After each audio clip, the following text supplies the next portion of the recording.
Hello everyone, welcome to my channel time to study guys. आज मैं आपके लेकर आई हूँ disaster management system in India की जो मेरी सीरीज़ चल रही है उसका पार्ट 3। गाइज, इससे पहले अगर आपने पार्ट 1 एंड पार्ट 2 नहीं देखे हैं तो आप जाकर देख सकते हैं। आगे के हम पार्ट 3 में यानी कि आज की वीडियो में हम आगे के मोस्ट इम्पोर्टेंट क्वेश्चन डिस्कस करेंगे। तो चलिए गाइज वीडियो को स्टार्ट करते हैं।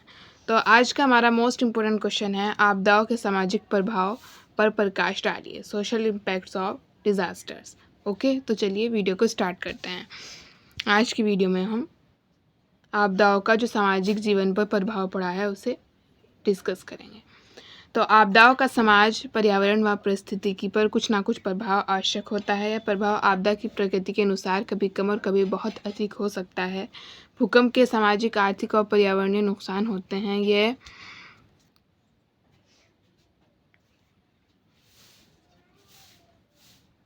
ये प्रभाव तुरंत और दूरगामी दो श्रेणियों में बांटे जा सकते हैं। सामाजिक और आर्थिक दुष्परिणाम तो हम सभी समझ सकते हैं, लेकिन पर्यावरणीय प्रभाव समझने में काफ़ी अध्ययन और समय लगता है। कई बार तमाम प्राकृतिक आपदाओं के परिणाम स्वरूप प्रकृति पुनः पारिस्थितिकीय संतुलन स्थापित भी करती है। 2012 में जापान में भीषण सुनामी आई। इसने वहां भारी तांडव व विनाशलीला दिखाई। हालांकि इस भयावह सुनामी के बाद समुद्री क्षेत्र में बहुत से ऐसे जीव दिखाई दिए जो कि काफ़ी पहले मानवीय कारणों से विलुप्त माने गए थे। तो जो 2012 में आप यहाँ पे नोट करिएगा, सुनामी आई थी जापान में। ओके, भूकंप विशुद्ध प्राकृतिक घटना है तथा इससे होने वाली सभी प्रकार के दुष्प्रभावों को हम एक झटके में दैवीय कहकर अपना पल्ला झाड़ सकते हैं। लेकिन ये आधी सच्चाई है। ये कहना ठीक है कि भूकंप के बारे में पूर्वानुमान अभी तक संभव नहीं हो पाया है, और इससे होने वाले नुकसान का पूर्वानुमान तो और भी कठिन काम है, क्योंकि पूर्व में ऐसा भी हुआ है कि भूकंप की तीव्रता किसी क्षेत्र विशेष के सिस्मिक जोन से कहीं अधिक थी, जैसा कि 1993 के लातूर भूकंप में हुआ। लातूर जोन 2 में था और वहाँ भूकंप जोन 4 की तीव्रता का आया। तो आप यहाँ पे देख सकते हैं, एग्जाम्पल के थ्रू समझाया गया है। भूकंप से जान और माल का सबसे अधिक नुकसान भवनों के गिरने से होता है, और इसका सबसे बड़ा कारण भूकंप नहीं बल्कि कमज़ोर संरचना होती है जो कि भूकंपरोधी प्रावधानों की अनदेखी करके बनाई गई होती है। जैसा कि गाइस हमने मैन मेड डिज़ास्टर यानी कि मानव निर्मित आपदा में पहले से पढ़ा था कि जो सभी आपदाएं होती हैं उनमें कहीं ना कहीं मानव का हाथ भी होता है, यानी कि मानव अपने क्रियाकलापों के द्वारा ही ज़्यादातर आपदाओं को जन्म देता है। जैसे कि हम कह सकते हैं कि अगर हम ज़्यादा पेड़ काटेंगे तो किस डिज़ास्टर का खतरा बनता है? बाढ़ का। यानी कि हर आपदा के पीछे कोई ना कोई मानवीय कारक ज़रूर होता है। जैसे कि यहाँ पे बताया गया है कि जो भूकंप के गिरने से सबसे ज़्यादा नुकसान होता है वो होता है भवनों के गिरने का, और भवनों के गिरने का प्रमुख कारण है कमज़ोर संरचना, जो कि इंजीनियर जो होता है उसके द्वारा जो काम होता है वो सही तरीके से नहीं किया जाता, जिसका कारण होता है ज़्यादा से ज़्यादा पैसा कमाना, यानी कि अच्छी सामग्री का प्रयोग ना करके भवनों का निर्माण करना और अपने पैसे दोगुना करना, ये सभी इसके कारण होते हैं। तो चलिए आगे देखते हैं हम। अब भूकंपरोधी संरचना के प्रावधानों की अनदेखी तो प्राकृतिक नहीं हो सकती है। आज आपदाओं की संख्या और उनकी पुनरावृत्ति में इजाफा हो चुका है। इनकी जड़ें अंततः जाकर जलवायु परिवर्तन से जुड़ती हैं। लगभग 80% आपदाएं हाइड्रो मेट्रोलॉजिकल हैं, अर्थात उनका संबंध जलवायु परिवर्तन से है,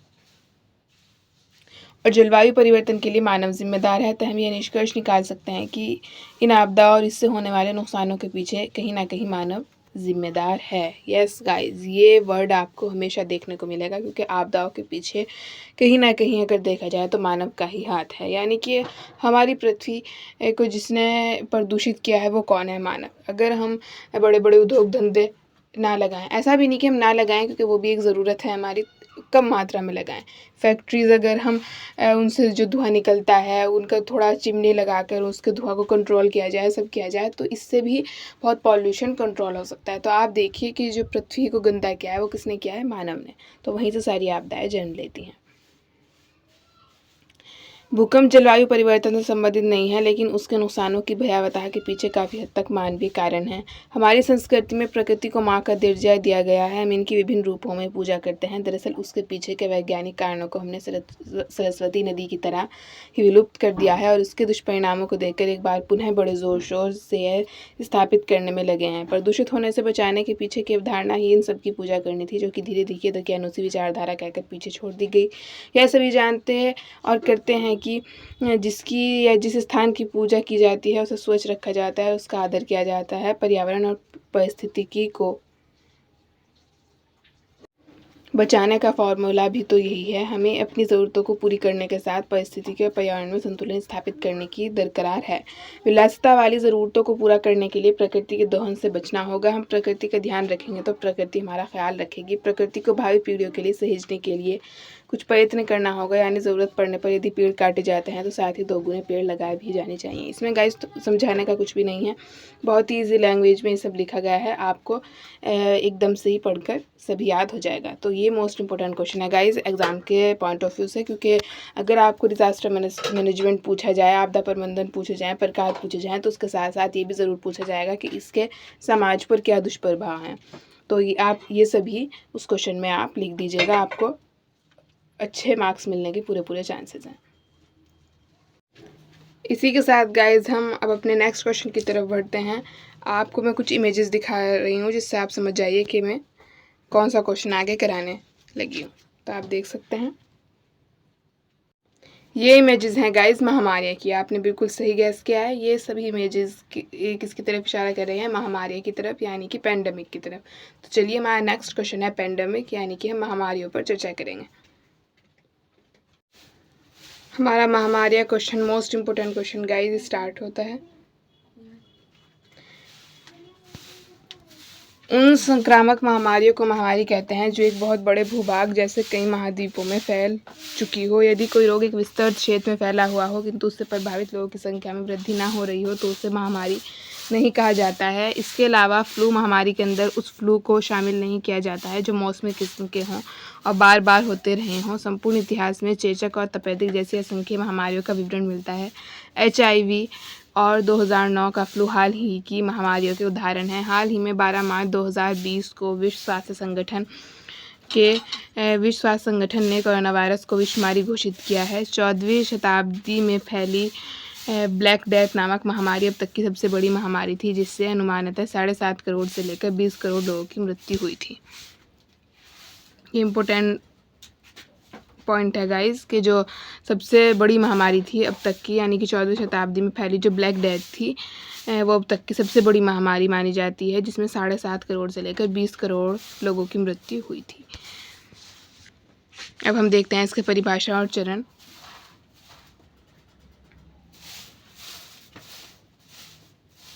विश्व स्वास्थ्य संगठन WHO ने 6 चरणों वाले एक वर्गीकरण का निर्माण किया है जो उस प्रक्रिया का वर्णन करता है जिसके द्वारा एक नया इन्फ्लुएंजा विषाणु मनुष्यों में प्रथम कुछ संक्रमणों से होते हुए एक विषमारी की तरफ आगे बढ़ता है। खास तौर पर पशुओं को संक्रमित करने वाले विषाणुओं से इस रोग की शुरुआत होती है और कुछ ऐसे मामले भी सामने आते हैं जहां पशु लोगों को संक्रमित करते हैं। उसके बाद यह रोग उन चरणों से होकर आगे बढ़ता है जहां विषाणु प्रत्यक्ष रूप से लोगों के बीच फैलने लगता है और अंत में एक विषमारी का रूप धारण कर लेता है जब नए विषाणु से होने वाला संक्रमण पूरी दुनिया में फैल जाता है। कोई भी बीमारी या दुर्दशा सिर्फ इसलिए विषमारी नहीं कहलाती क्योंकि यह बड़े पैमाने पर फैलता है या इससे कई लोगों की मौत हो जाती है, बल्कि इसके साथ साथ इसका संक्रामक होना भी ज़रूरी होता है। उदाहरण के लिए कैंसर से कई लोगों की मृत्यु होती है, लेकिन इसे एक विषमारी की संज्ञा नहीं दी जा सकती है क्योंकि ये रोग संक्रमणकारी या संक्रामक नहीं होता है। मोस्ट इम्पोर्टेंट पॉइंट है गाइस कि कैंसर कितनी बड़ी बीमारी है, लेकिन उसे महामारी या संक्रामक बीमारी नहीं कह सकते क्योंकि वो संक्रामक बीमारी नहीं होती है। बीमारी तो वो बहुत बड़ी है लेकिन वो महामारी नहीं है क्योंकि महामारी के लिए संक्रमण होना ज़रूरी है, मतलब वो संक्रामक होनी चाहिए, इसलिए कैंसर को बड़ी बीमारी कह सकते हैं पर महामारी नहीं कह सकते हैं।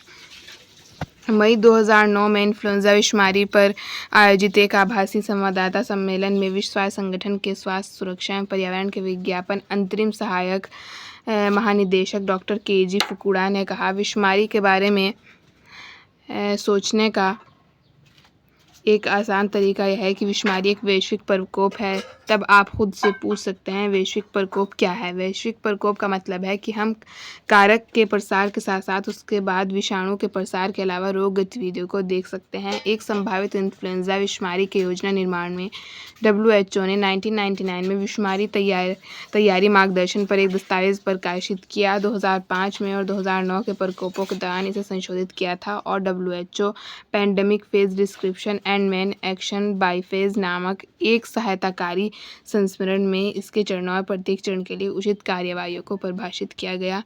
इस दस्तावेज के सभी संस्करणों में इन्फ्लुएंजा का उल्लेख है। इन चरणों को रोग के प्रसार द्वारा परिभाषित किया जाता है। वर्तमान WHO परिभाषा में दृश्य और मृत्यु दर का उल्लेख नहीं किया गया है, लेकिन इन कारकों को पहले के संस्करणों में शामिल किया गया था।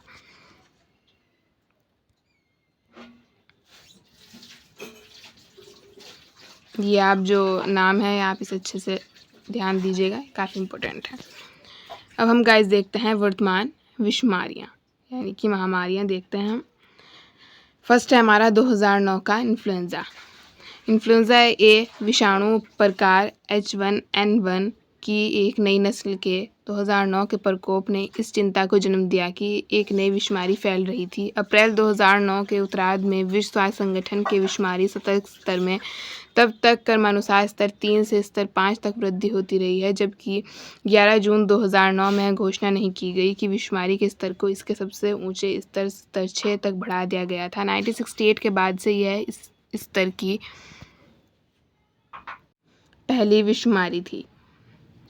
11 जून 2009 को विश्व स्वास्थ्य संगठन WHO के महानिदेशक डॉक्टर मार्गरेट चान ने अपने बयान में इस बात की पुष्टि की कि H1N1 वास्तव में एक विषमारी है जिसके दुनिया भर में लगभग 30,000 मामलों के सामने आने की पुष्टि हो चुकी है। नवंबर के आरंभ में कथित मीडिया का ध्यान विलुप्त होने लगा और बहुत जल्द कई आलोचकों ने दावा करना शुरू कर दिया कि WHO ने विषमारी के बारे में तत्काल जानकारी के बजाय भय और भ्रम का वातावरण उत्पन्न करके खतरों का प्रचार किया था। सेकेंड है गाइस हमारा HIV और एड्स। देखते हैं हम। लगभग 1969 के आरंभ में HIV अफ्रीका से सीधे होती है और इसके बाद संयुक्त राज्य अमेरिका और दुनिया के अधिकांश शेष हिस्सों में फैल गया। जिस HIV नामक विषाणु की वजह से एड्स होता है वर्तमान में एक विषमारी है जिसका संक्रमण दर दक्षिणी और पूर्वी अफ्रीका में ज़्यादा से ज़्यादा 25% है। 2006 में दक्षिण अफ्रीका में गर्भवती महिलाओं में HIV का व्याप्ति दर 29.1% था। सुरक्षित यौन कर्मों के बारे में प्रभावी शिक्षा और रक्तवाहक संक्रमण सावधानी प्रशिक्षण ने राष्ट्रीय शिक्षा कार्यक्रमों को प्रायोजित करने वाली कई अफ्रीकी देशों में संक्रमण दर की गति को धीमा करने में मदद की है। एशिया और अमेरिका में संक्रमण दर में फिर से वृद्धि हो रही है। संयुक्त राष्ट्र के आबादी शोधकर्ताओं के अनुमान के अनुसार 2025 तक एड्स से भारत में 31 मिलियन और चीन में 18 मिलियन लोगों की मौत हो सकती है। अफ्रीका में एड्स से मरने वाले लोगों की संख्या 2025 तक 90 से 100 मिलियन तक पहुंच सकती है। इसी के साथ गाइस हमारा महामारी वाला जो क्वेश्चन था वो कंप्लीट होता है। नेक्स्ट हम देखते हैं और आज की वीडियो का हमारा लास्ट क्वेश्चन है आपदा के कारण जलवायु परिवर्तन को स्पष्ट कीजिए। आपदा के कारण जलवायु परिवर्तन, climatic change due to disaster. चलिए स्टार्ट करते हैं अपना क्वेश्चन। ऐसे परिवर्तन दिखाई देते हैं जिन्हें हम इकोसिस्टम में देख सकते हैं जो आधुनिकीकरण, औद्योगिकरण, वर्ष विकास और शहरीकरण के नाम पर पृथ्वी के शोषण के कारण जीवन की बचत से अधिक विनाशकारी हैं। भारत जैसे विकासशील देश में जलवायु परिवर्तन का सबसे ज़्यादा शिकार दलित हाशिए पर है, जिनका जीवन पहले ही वैश्वीकरण, निजीकरण और उदारीकरण के प्रभाव से प्रभावित हो चुका है। जलवायु परिवर्तन भारत की अर्थव्यवस्था, राजनीति और समाज को गहरे और अलग तरीके से प्रभावित कर रहा है। भारत की अर्थव्यवस्था प्रभावित है क्योंकि भारत अभी भी एक कृषि आधारित अर्थव्यवस्था है और मुख्य रूप से जीवाश्म ईंधन की खपत पर निर्भर है। स्वास्थ्य पर जलवायु परिवर्तन का प्रभाव उन लोगों की उत्पादकता और संभावित उत्पादकता को कम करेगा जो निम्न या कुपोषित हैं। मुख्य रूप से गरीब, दलित, आदिवासी, अल्पसंख्यक और महिलाएं इसी वर्ग में आते हैं। इस परिदृश्य में NSEDOR आपदाओं का जवाब देने और आपदा जोखिम न्यूनीकरण और जलवायु परिवर्तन कार्यक्रमों को शुरू करने के लिए क्षमताओं का निर्माण करता है।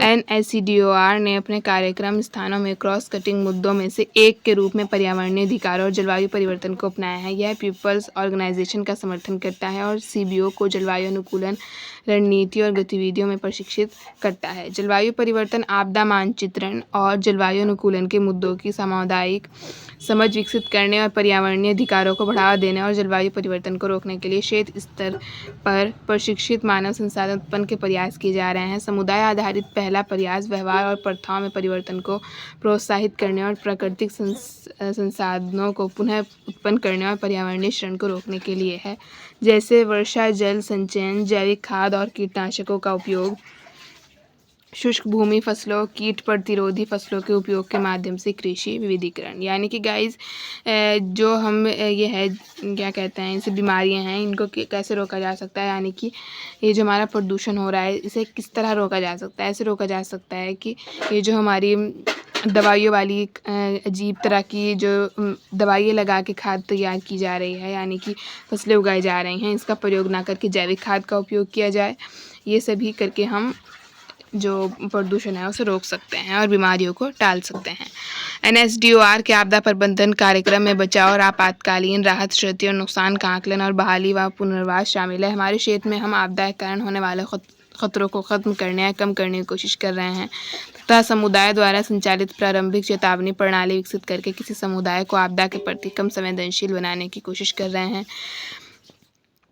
NSEDOR का समुदाय संचालित आपदा जोखिम प्रबंधन कार्यक्रम सामुदायिक विकास में जोखिम में कमी लाने के द्वारा प्राकृतिक और मानव निर्मित आपदा के लचीलापन बनाने का इरादा रखता है। इसमें जोखिम संवेदनशील विकास को अपनाने के लाभों के बारे में जागरूक करना भी शामिल है। इसके अतिरिक्त यह सुनिश्चित करने के लिए काम करता है कि कमज़ोर समुदाय प्राकृतिक आपदा के दौरान सामना कर सकते हैं और समुदाय आधारित प्रशिक्षण और कार्यशालाओं के माध्यम से अपनी क्षमता विकसित करके एक बार ठीक हो जाते हैं। इसी के साथ गाइस हमारा ये क्वेश्चन कंप्लीट होता है, जिसमें हमने आपदा के कारण जो जलवायु परिवर्तन हुआ है उस पर चर्चा की है। इसी के साथ गाइस हमारे इस वीडियो में हमने 2 इंपॉर्टेंट क्वेश्चन डिस्कस करे हैं कि आपदा के कारण समाज पर जो दुष्प्रभाव पड़ता है वो क्वेश्चन, और ये है आपदा के कारण जलवायु परिवर्तन। आई होप गाइस, और हाँ, हमने इस वीडियो में डिस्कस किया है महामारी वाला क्वेश्चन, जो कि बहुत इंपॉर्टेंट क्वेश्चन है गाइस एग्जाम के पॉइंट ऑफ व्यू से। आई होप कि आज की वीडियो आपको अच्छी लगी होगी गाइस। अगर आज की वीडियो आपको अच्छी लगे तो वीडियो को लाइक कीजिएगा, चैनल को सब्सक्राइब कीजिएगा एंड बेल आइकन प्रेस करना मत भूलिएगा, ताकि आने वाली चैनल की सभी अपडेट्स आपको टाइम टू टाइम मिलती रहें। गाइस नेक्स्ट पार्ट भी बहुत जल्दी आने वाले हैं, आप उन्हें स्किप मत कीजिएगा। इससे पहले मैंने पार्ट 1 पार्ट 2 करा दिए हैं, और आगे के मैं पार्ट के साथ आपका पूरा का पूरा disaster management system in India वाला कॉन्सेप्ट क्लियर कराने की पूरी कोशिश करूँगी। तो गाइज़ मिलते हैं नेक्स्ट वीडियो में नए टॉपिक के साथ। तब तक के लिए goodbye, thanks for watching and best of luck for your exams. Goodbye, take care.